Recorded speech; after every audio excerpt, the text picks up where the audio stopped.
உலகெங்கிலும் நடக்கும் முக்கிய நிகழ்வுகளை குறுஞ்செய்தி வடிவத்தில் தெரிந்து கொள்ள ஆதன் செயலியை டவுன்லோட் செய்யுங்கள். ஆதன் செயலியை டவுன்லோட் செய்ய டிஸ்கிரிப்ஷனில் உள்ள லிங்கை கிளிக் செய்யவும்.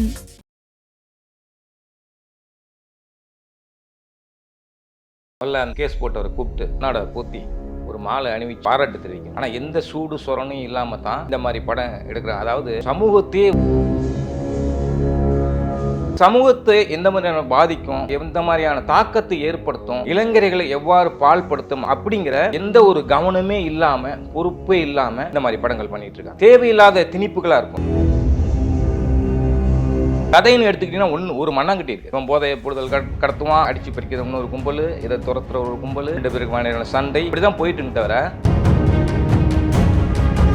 ஒரு படம் வெற்றி பெற்றதால ஏன் அது அந்த இதிலே போற என்னன்னா அப்போ இதை தான் மக்கள் விரும்புறாங்கன்னு இவங்க முத்திரை குத்திக்கிறாங்க. ஒரு படத்துல ஒரு வக்கீல் கேரக்டர் நடிச்சா, போலீஸ் கேரக்டர் நடிச்சா உடனே அவனுக்கு அதான் வரும்.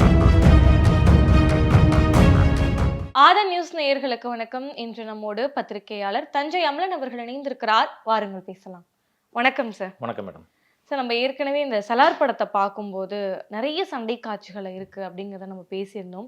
ஸோ இப்போ அதை தொடர்ந்து பார்த்தீங்கன்னா லோகேஷ் கனகராஜ் மேலே கேஸ் போட்டிருக்காங்க. ஏன்னா அவருக்கு உளவியல் பரிசோதனை செய்யணும், தொடர்ந்து போதைப் பொருள், வன்முறைக்கு எதிரான நிறைய சமூகத்திற்கு எதிரான விஷயங்கள் தான் படத்துல வைக்கிறாரு அப்படின்னு சொல்லிட்டு கேஸ் போட்டிருக்காங்க. ஸோ இதை பத்தி உங்களுடைய கருத்து என்ன சார்? நான் அதை வரவேற்கிறேன். முதல்ல அந்த ஆளை கூப்பிட்டு, கேஸ் போட்டவரை கூப்பிட்டு ஒரு பொன்னாட போத்தி ஒரு மாலை அணிவிச்சு பாராட்டு தெரிவிக்கணும். இது மாதிரி ஒரு 1000 பேர் செய்யணும். அப்போ தான் இது போன்ற படம் எடுக்கிறவங்களுக்கு கொஞ்சமாவது சூடும் உரைக்கும். ஆனால் எந்த சூடு சொரணும் இல்லாமல் தான் இந்த மாதிரி படம் எடுக்கிறாங்க. அதாவது ஒரு சமூகத்தையே பாழ்படுத்துகிற மாதிரியான விஷயத்தை பண்ணிக்கிட்டு இருக்காங்க தொடர்ச்சியாக. அவருடைய முதல் 2 படங்கள் ஓகே, மாநகரம், கைதி, இந்த படங்கள்லாம் ஓகே. ஒரு பொழுதுபோக்கு அம்சம் நிறைந்த ஒரு வித்தியாசமான ஒரு கோணத்தில், வித்தியாசமான ஒரு கதைக்களத்தில் அந்த 2 படங்களை பண்ணியிருப்பார். ரசிக்கலாம். நீங்கள் ஒரு கைதிலையும் ஆக்ஷன்லாம் இருக்குது, சண்டை காட்சிகள் இருக்குது. நீங்கள் அதை ஒரு குடும்பத்தோடு உட்காந்து ரசிக்கலாம். ஆனால் அதுலேயும் போதைப்பொருள் சம்மந்தப்பட்ட இது இருந்தாலும் கூட அது வெகுவாக நம்மளை ஈர்க்காமல், வெகுவாக அதை நம்ம கவனிக்க வைக்காமல் மற்ற விஷயங்கள்லாம் கவனிக்க வைக்குது. ஆனால் அடுத்தடுத்த படங்கள் பார்த்திங்கன்னா ஒரே வெட்டு, குத்து, கொலை, ரத்த கவிச்சு தான். அது அது என்னன்னா, இவ்வளோ கோடி சம்பளம் வாங்குறாங்க, இவ்வளோ கோடி பல கோடி அது பிஸ்னஸ் ஆகுது. ஆனால் அது இந்த சமூகத்தை எந்த மாதிரியான பாதிக்கும், எந்த மாதிரியான தாக்கத்தை ஏற்படுத்தும், இளைஞர்களை எவ்வாறு பால்படுத்தும், அது அடுத்த தலைமுறையை எந்த மாதிரியான ஒரு கெட்ட வழியில் இட்டு செல்லும் அப்படிங்கிற எந்த ஒரு கவனமே இல்லாமல், பொறுப்பே இல்லாமல் இந்த மாதிரி படங்கள் பண்ணிட்டு இருக்காங்க.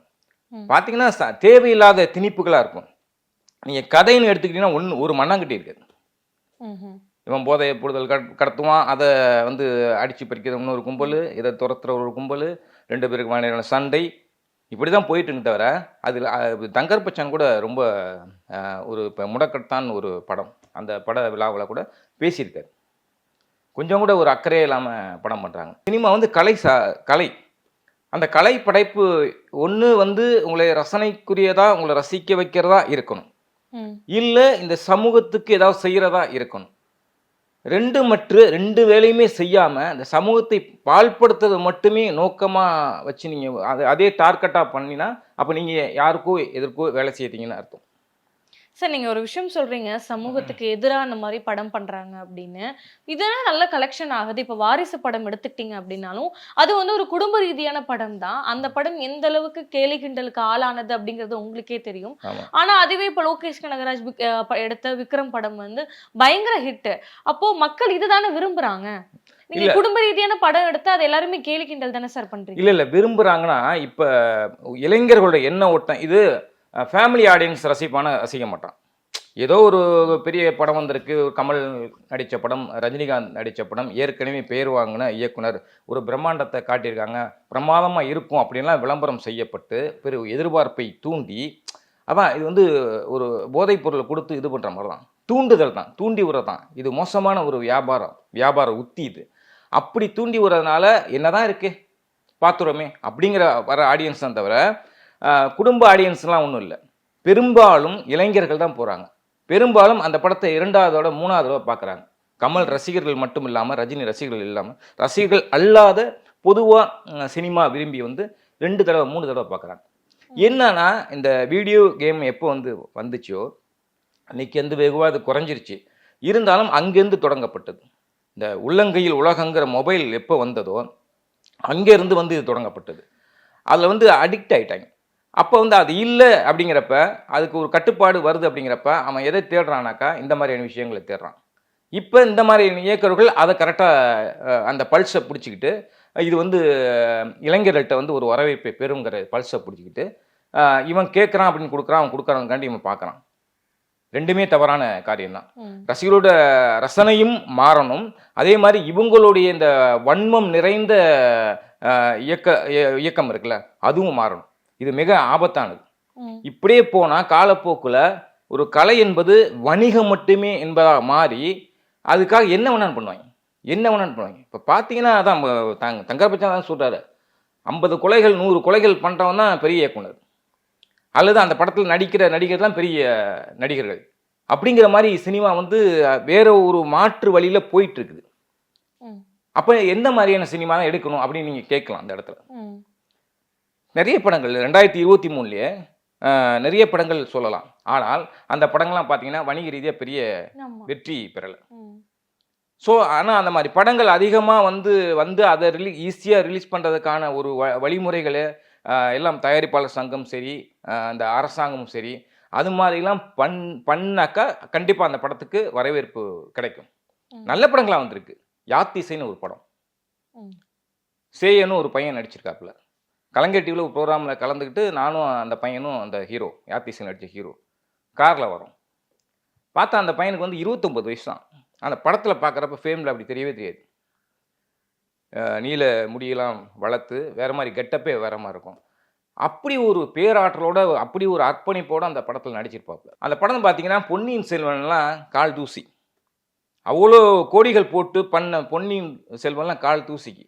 இந்த பசங்க ஒரு குறிப்பிட்ட பட்ஜெட்டை வச்சுக்கிட்டு காடு மலை மேடுன்னு ஏறி அங்கே வனவிலங்குகள் பல பிரச்சனைகளை சந்தித்து ஷூட்டிங் எடுத்து கரடு முடான்னு முள்ளு கிழிச்சி கல் குத்தி ரத்தம் வந்து உண்மையிலேயே ரத்தம் சிந்தி நடித்து அயராத உழைப்பை கொட்டி நடித்த படம் யாத்திசை. நீ எனக்கு அந்த படம் பார்க்குறப்ப போர் அடிக்காது. ஒரு பெரிய ஹீரோ கொடுக்காத உழைப்பை அந்த நடிகர்கள் கொடுத்துருப்பாங்க. அந்த பையன் 29 வயசு தான். எனக்கு ஆச்சரியமாக இருக்குது. உன்னை யாராவது அடையாளம் கண்டுக்கிறாங்கப்பா அந்த பையன்கிட்ட கேட்குறேன். ஒரு சிலருக்கு தெரியுது அப்படின்னு. ஏன்னா கெட்டப்பு மாற்றிட்டாப்புல. ரொம்ப அவ்வளோ ஒரு அர்ப்பணிப்பை கொட்டி பண்ணியிருக்காங்க. அந்த பசங்களுக்கெல்லாம் ஒரு 50 கோடி ரூபா பணம் கொடுத்தா அட்டகாசமாக எடுத்துருவாங்க. இந்தியாவே திரும்பி பார்க்குற, உலகமே திரும்பி பார்க்குற, நீங்கள் எவ்வளோ பொருட்செலவில் ஒரு படம் எடுக்கிறோம் அப்படிங்கிறது முக்கியம் இல்லை, எந்த நடிகர்கள் நடிக்கிறாங்க அப்படிங்கிறது முக்கியம் இல்லை, எப்படி எடுக்கிற, என்ன சொல்ல வர, அப்படிதான். அது ஒரு வரலாற்று பின்னணி கொண்ட ஒரு கதை தான். ஆனால் அது ஒரு அழகாக அந்த சண்டை காட்சிகள்லாம் பார்த்தீங்கன்னா ஆச்சரியமாக இருக்கும். இருக்கிற பொருளை வச்சுக்கிட்டு அவ்வளோ ஒரு அற்புதமாக அவங்க சொன்ன லொக்கேஷன்லாம், எடுத்த லொக்கேஷன்லாம் ரொம்ப ஆபத்தான பகுதிகள். ஆனால் இங்கே ஒரு பெரிய நடிகர் கமலோ, ரஜினிகாந்தோ, சூர்யாவோ, சிம்புவோ, தனுஷோ ஏதோ ஒரு விபத்தில் வந்து ஷூட்டிங் ஸ்பாட்டில் ஒரு சுண்டு விரல் அடிபட்டால் கூட தலைப்புச் செய்தி ஆகிடுது. இந்த ஹீரோ வந்து பெருங்காயம்பட்டது, மருத்துவமனையில் அனுமதி அப்படிங்கிற மாதிரி. ஆனால் அந்த பசங்க அவ்வளோ வலியோட வேதனையோடு அந்த படத்தை எடுத்திருக்காங்க.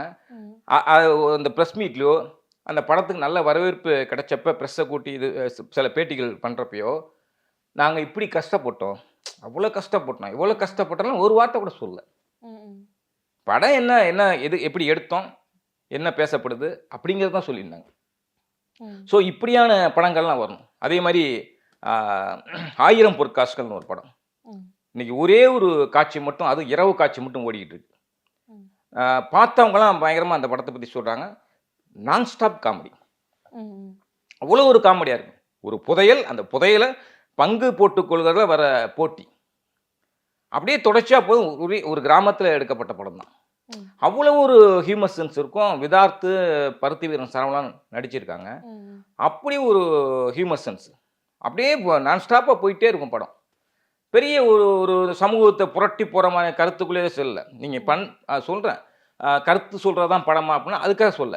ஒன்று இந்த மாதிரி ஹியூமராக அழகாக பண்ணலாம். அவ்வளோ ஒரு அருமையான திரைமொழி. ரவி முருகையான்னு ஒரு இயக்குனர் இயக்கியிருக்காரு.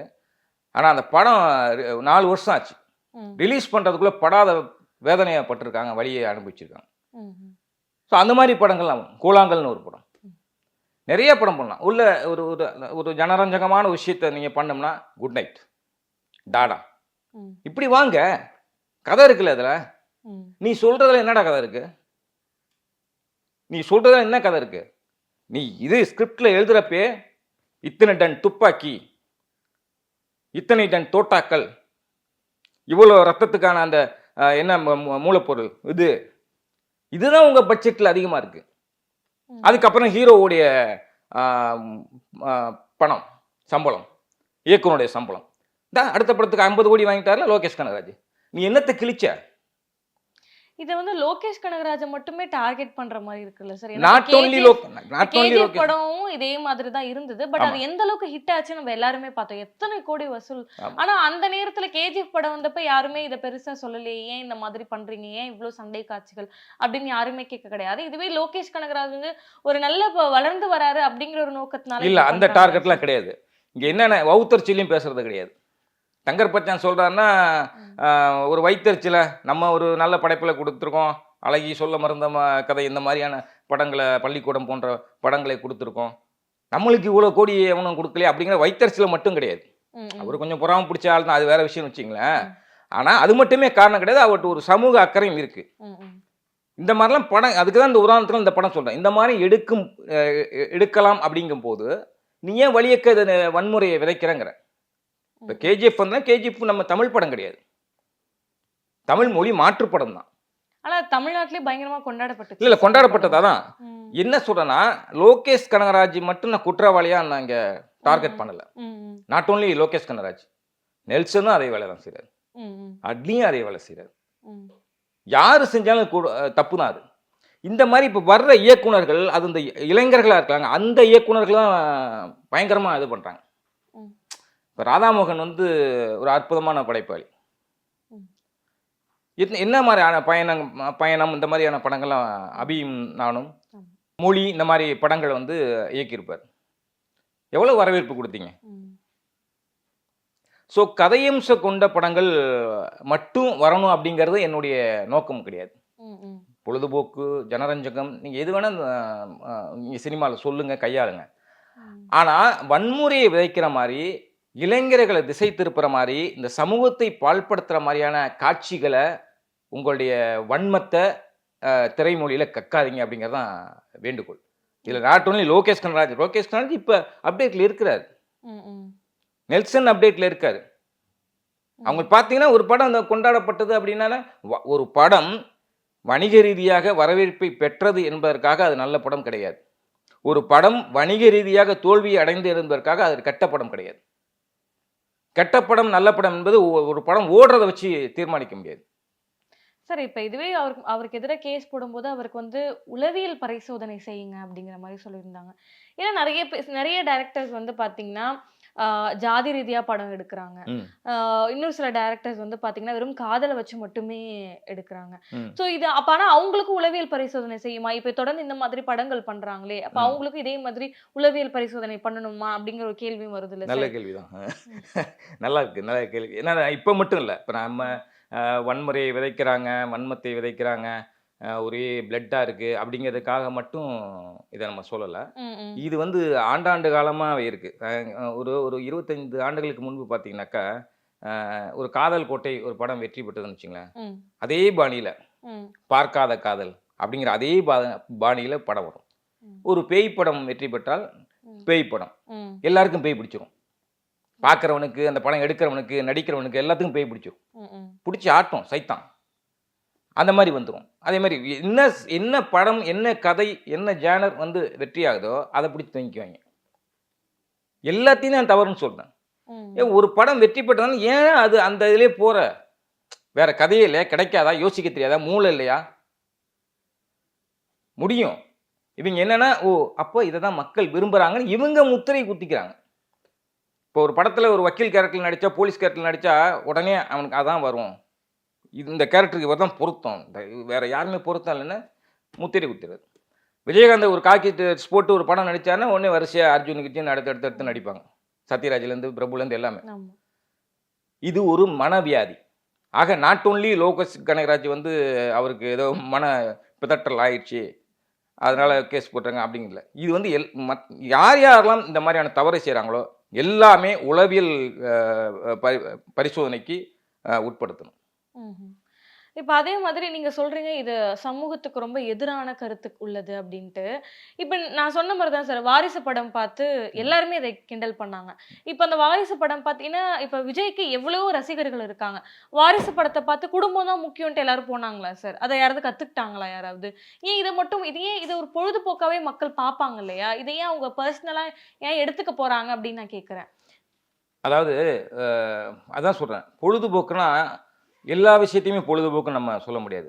உதாரணத்துக்கு நான் இன்னொரு பேட்டியில் கூட சொல்லியிருந்தேன், இப்போ அவதார் படம் வந்தது இல்லையா, ஜேம்ஸ் கேமரன், அந்த படமும் பொழுதுபோக்கு படம் தான். அந்த படத்துலையும் ஆக்ஷன் இருக்குது, அதிரடி காட்சிகள் இருக்குது. ஆனால் எங்கேயாவது ஒரு ஒரு வன்முறையை தூண்டுற மாதிரியான, விதைக்கிற மாதிரியான, இல்லை அவன் வெளியில் வந்து அந்த படம் பார்க்குற ஆடியன்ஸ் வெளியில் வந்துட்டு அந்த அவதார் மாதிரியான ஒரு இது ஆளாக மாறி யார் எதிர்த்து போரிடணும், போகிற வரலாம் அப்படிங்கிற மாதிரி தோணுச்சா? ரசித்தோம், அந்த பிரம்மாண்டத்தை பார்த்து மலைச்சோம், அதான் உண்மை. அந்த மாதிரி நீ ஃபேண்டசி எடுக்கிறியா, நீ இல்லை சண்டை காட்சிகள் எடுக்கிறியா, ஒரு வரலாற்று பின்னணி கொண்ட படம் எடுக்கிறியா, ரசிக்கிற மாதிரி பண்ண. ஒன்றும் இல்லைங்க, வீரபாண்டிய கட்டபொம்மன்னு ஒரு படம் வந்தது, இத்தனை ஆண்டுகள் ஆயிடுச்சு. அந்த படம் வந்து எவ்வளோ சண்டை காட்சிகள் இருக்கும் அதுலேயும். ஆனால் எங்கேயாவது வன்முறை மாதிரி தெரிஞ்சுதா? நீங்கள் இன்னைக்கு அந்த படத்தை பாருங்க, அதுலேயும் வெட்டுவாங்க. என்னைக்காவது அது ரத்தம் தெரிச்சுதா? பெருசாக இதாக இருக்காது. நீ எப்படியே அதை காட்சிப்படுத்துறது தான் இங்கே முறை, அதுதான் இங்கே குறையாக இருக்குது. இப்போ அதை தான் சொல்கிறோம், நீ ஃபேண்டசி எடு, சண்டை படம் பண்ணு, துப்பாக்கி எடுத்து சுடுற மாதிரி எடு, அது எப்படி நீ சொல்கிற அப்படிங்கிறது தான் முக்கியம். நம்புற மாதிரி இருக்கும். அவதார் வந்து கற்பனைக்கு எட்டாத ஒரு உலகம். இப்படி ஒரு உலகம் இருக்கான்னு ரசித்தோம், இப்படி ஒரு மரம் இருக்கான்னு ரசித்தோம், இப்படி ஒரு ஆட்கள், இப்படி ஒரு மனிதர்கள், அங்கே உள்ள மனிதனையும் அங்கே மூதாதையர்கள் வழிபடுற விஷயம் எப்படி இருந்தது, கண்டென்ட்டு கற்பனை தான். அந்த மாதிரி பண்ணுங்கடாங்கிறது தான் மேட்ரு சார். இப்போ இன்னைக்கு இருக்கிற இளைஞர்களும் அதுதான் விரும்புகிறாங்களோ அப்படின்ட்டு ஒரு கேள்வியும் வருது இல்லை சார்? இல்லை, இதுதான் இங்கே அடிப்படை தப்பு சிக்கல். அதாவது இந்த மாதிரி இளைஞர்கள், இப்போ உள்ள இந்த தலைமுறை இளைஞர்கள் அது மாதிரி படத்தை கொடுத்தா கண்டிப்பாக ரசிப்பாங்க. ஏன்னா அந்த மாதிரியான தலைமுறையாக இருக்குது. மொபைல் ஃபோனு, டிவி, சில காட்சிகள் பார்க்குறது, யூடியூப்பு, இந்த மாதிரினால அவங்க அதை விரும்புகிறாங்க, அதை ரசிக்கிறாங்க அப்படின்னு சொல்லலாம். ஆனால் அதற்காக நீ அதே மாதிரி அதே டேஸ்ட்டுக்கு அதே வன்முறை திணிப்பை நீ செய்யக்கூடாது அப்படிங்கிறது தான் மேட்ரு. அது இல்லாமல் வேற மாதிரி கொண்டு போகலாம். ஏன்னா இப்போ நம்ம லோகேஷ் கனகராஜ் அப்படின்னு பார்த்தோம்னா அவர் பெருசா நம்ம காதல் காட்சி உள்ள ஒரு படம்லாம் நம்ம பார்த்தது கிடையாது. ஸோ அவருடைய ஜேர்னர் வந்து பார்த்தீங்கன்னா இந்த மாதிரி தான் இருக்குங்கும் போது அடுத்து வரும் படம்லாம் எப்படி இருக்கும் நீங்க நினைக்கிறீங்க? இல்லை, அடுத்து லோகேஷ் கனகராஜ் வந்து தொடர்ச்சியாக இந்த மாதிரி பாதைகள் தான் போவார்னு எனக்கு ஒரு சந்தேகம் இருக்குது. நாட் ஓன்லி லோகேஷ் கனகராஜ், நெல்சன் போன்றவர்கள்லாம். விக்ரமுக்கும் ஜெயிலருக்கும் என்ன வித்தியாசம்னு நினைக்கிறீங்க? கதையில் ஆரம்பித்து கலகம் வரைக்கும் என்ன வித்தியாசம்? இந்த குமுதம் பத்திரிகையில் 6 வித்தியாசம்னு போட்டு ஒரு 2 படங்கள் போட்டு இது பண்ணுவாங்களே, அந்த மாதிரி தான் இருக்கும் தவிர என்ன வித்தியாசம்? ஸோ ஒரு படம் வெற்றி பெற்றோன்னே 2 பேரும் ஃப்ரெண்ட்ஸு, அதே மாதிரி பண்ண ஆரம்பிக்கிறாங்க. வேற யோசிக்கவே மாட்டிங்களா? யோசிக்க தெரியாதா? இன்னைக்கு இங்கே டைட்டில் முதவுண்டு மண்டே பிச்சுக்கிறாங்க. ஏதோ பழைய டைட்டில் வைக்கிறாங்க, இல்லை ஏற்கனவே வச்சு இந்த அடிச்சுக்கிறாங்க, இல்லை ஏன் கதை அப்படிங்கிற. இங்கே கதை பஞ்சம் இருக்குது, தலைப்பு பஞ்சம் இருக்குது, நடிகர்கள் பஞ்சமும் இருக்குது. நான் சொன்னல, யாத்திசைன்னு ஒரு படம், ஒரு பெரிய நடிகர்கள் கொடுக்காத நடிப்பு, அந்த மாதிரி உழைப்பையும் அர்ப்பணிப்பையும் கொடுக்குற இளைஞரை வச்சு பண்ணுங்க. மார்க்கெட்டுங்கிற உண்மைதான். அவன் ஒரு படம் இது பண்ணி நல்லா பண்ணுறான், 2 படம் பண்ணா, 3ஆவது படம் அவனும் ஸ்டார் தான். ஸ்டார்களை உருவாக்குங்க. தொங்கிட்டு இருக்காங்க. உங்களுக்கு தெரிஞ்சது கமல், ரஜினிகாந்த், விஜய், அஜித், சூர்யா, விக்ரம், இப்படி சிம்பு, தனுஷ், இந்த இதுதான். அவ்வளோதானே? வேற நடிகர்களே கிடைக்க மாட்டாங்களா? இங்கே தான் அப்படி இருக்குது. ஒரு டைரக்டருக்குன்னு ஒரு பேட்டர்ன் இருக்கும்போது நம்ம உளவியல் பரிசோதனை செய்யணுங்கிறது இது ரொம்ப தவறா தெரியலையா சார்? தவறாவா இல்லை ஓவராவா? தவறாவும் கண்டிப்பா வச்சுக்கலாம் தவறல. சார். என்ன கேட்டா அதான் முதல்லயே சொல்லிட்டேனே. ம். நான் வரவேற்கிறேன் அந்த கருத்த. ஏன்னா ஒரு பேட்டர்ன் அத ரசிக்கிறாங்க அப்படிங்கிறதுக்காக நீங்க தொடர்ச்சியாவே குடுத்துட்டு இருந்தீங்கன்னா, மொத்தமே சினிமா அவ்வளோதான் அப்படிங்கிறது மாறியே போயிடும். ம், இந்த ம். சினிமாவே மாறிரும். அல்லது ஒரு 500 கோடி இருந்தா தான் படம் பண்ணலாம் அப்படிங்கிற மாரி மாறிரும். அதான் சொல்றேன். அதுலேருந்து நீங்க வாங்க. உங்களுக்கு ஒரு பேட்டர்ன் ரசிக்கிறான் அப்படிங்கிறதுக்காண்டி வராய்ங்க. இதுல வந்து பெரிய சிக்கல் இருக்கு. ஒரு புதிய நடிகர்கள், ஒரு திறமையானவர்கள் வளர முடியாது, வர முடியாது. ம்ஹ்ம்.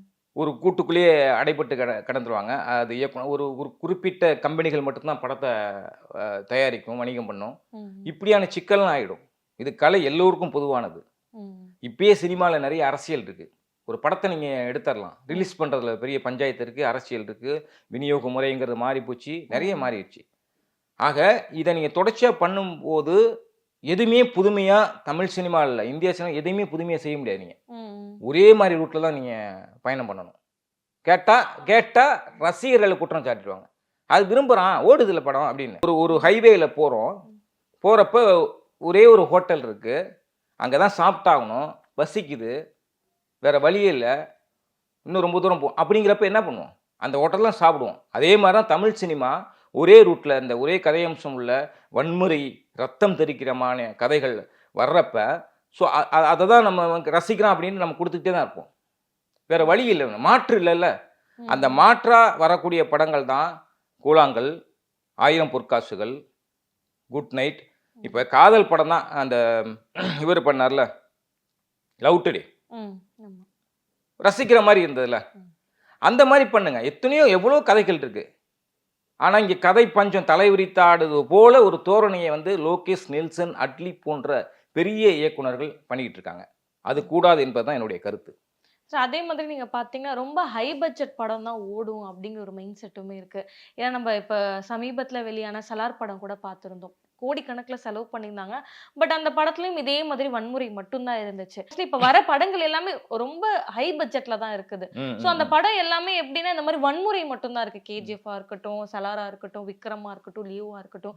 எல்லாமே வந்து பார்த்தீங்கன்னா, ஹை பட்ஜெட் படம். அது ஆமா. குறிப்பிட்டு சொல்லணும்னா வன்முறை மட்டும் தான் இருக்கு. ம். ஸோ இத பத்தி உங்களுடைய இல்ல கருத்து? அதுதான் இப்ப விரிவா சொன்னேன். ம். என்னன்னா இது இங்க ஒரு அரசியல் நடந்துகிட்டு இருக்கு. ம், ம். இவன் இத தான் பார்க்குறான், ரசிக்கிறான், ஓடுதுல படம் அப்படிங்கிற ஒரு மனவியாதியில இவங்க பண்ணிக்கிட்டு இருக்காங்க. ம். அதுதான் தவறுங்கிறேன். அப்படி கிடையாது. அதே நேரத்துல தான் இப்ப நான் சொன்ன love today, good night, Tata போன்ற படங்கள்லாம் வருது. கூழாங்கல்னு ஒரு படங்க. ஒரு ஆர்ட் ஃபில்மான விஷயம். எல்லா வெகுஜன மக்களை கவருமாங்கிறது கேள்விக்குறி தான். ம், ம். ஏன்னா படத்துல நடந்துகிட்டே இருப்பாங்க. ஆனா அது வேற ஒரு ரசனை மாற்றத்தை ஏற்படுத்தும். அந்த மாரியான படங்கள். அந்த மாரியான மாற்று பார்வை கொண்ட அதான் அந்த படத்தோட இயக்குனர் வினோத் ராஜ் சொல்றப்ப, ஒரு சினிமா என்பது வளர்ந்து வர பையன் தான். ஒரு சினிமா என்பது கதை கன்டென்ட் மட்டும் கிடையாது. விஷுவல். வசனம் கிடையாது சினிமா. முதல்ல விஷுவல் தான் சினிமா. ம். அதுக்கப்புறம் திரைமொழி, அதுக்கப்புறம் வந்து தான் வசனம். அப்படின்னு ஒரு ஒரு ஒரு ஃபார்முலா அடுக்குறாப்புல. அந்த புதுசா வர பையன், அவர்கிட்ட இருக்கிற ஒரு அறிவு கூட வளர்ந்த 50 கோடி, 40 கோடி சம்பளம் வாங்குற இயக்குனர்கிட்ட கிடையாது. ஏன்னா, அவங்க வந்து மண்ணு மாரி அரைச்ச மசாலாவே அரைச்சுக்கிட்டு, அரைக்காத மசாலா, பாக்கெட் தான் எல்லாம். ரெடிமேட் தான். ம். மசாலா கூட சொந்தமா அரைக்க பரவால்ல. குழம்பு ருசியா இருக்கும். ரெடிமேட வாங்கி கொட்டி, தண்ணிய கலக்கி, சூடு பண்ணி சாப்பிடு. அதுக்கு மிளகாத்தூள் எடுத்து கண்ணுல போட்டு போயிடலாம். ம், ம். அந்த மாரியான இத தான் இப்ப பண்ணிட்டு இருக்காங்க. தவற தான் பண்ணிட்டு இருக்காங்க. அதுதான் மாறணுங்கிறேன். இனி வரும் காலங்கள்ல அந்த மாதிரி படங்கள்லாம் வருமா? இல்ல எப்படி அடுத்த லோகேஷ் கனகராஜ் இயக்க போறாரு அப்படிங்கிறத நம்ம தொடர்ந்து இல்ல பார்க்கலாம். மாறணும். மாறி தான் ஆகணும். ம். நீங்க முடிச்சிட்டீங்க. இருந்தாலும் இது வந்து முற்று பெறாம போயிட்டு இருக்கிற கதைங்கிறனால அ மீண்டும் நீடிக்கிறேன். ஒரு வேதனையோட சொல்றேன் நானு. மாறணும். மாறலன்னு வச்சுங்களேன், மொத்த சமூகமே இங்க வேற மாரி மாறி போயிரும். ஓகே. அது என்னன்னா, வாக்களிக்கும் இப்ப எப்படி மதுவ குடுத்து போதைக்கு அடிமையாக்கி, அவன் சுயமா சிந்திக்கக் கூடாது அப்படிங்கிற ஒரு அரசியல் நடந்துட்டு இருக்கோ, சுயமா சிந்திச்சா சரியான ஆளை தேர்வு செஞ்சுருவான். அது நடக்கக்கூடாதுங்கிறதுக்காண்டி பல அரசியல் நடக்குதுல்ல. அதே மாரி சினிமாவையும் அந்த மாரி ஒரு பாதைக்கு கொண்டு போயிட்டு இருக்காங்க. ம், ம். அதனால இது மாறாத பட்சத்தில் இந்த இந்த சமூகம் முழுக்க பார்த்தீங்கன்னா, ரத்த வாடை அதிகமா அடிக்கக்கூடிய ஒரு சமூகமா மாறிடும். Okay sir. நெறைய கேள்விகளுக்கு ரொம்ப ஒரு தெளிவான விளக்கத்த குடுத்திருக்கீங்க சார். உங்களுடைய நேரத்திற்கு ரொம்ப நன்றி. நன்றி. மேலும் வேறொரு வீடியோவில் சந்திக்கிறேன். அதுவரை விடைபெறுவது பவித்ரா முருகேசன்.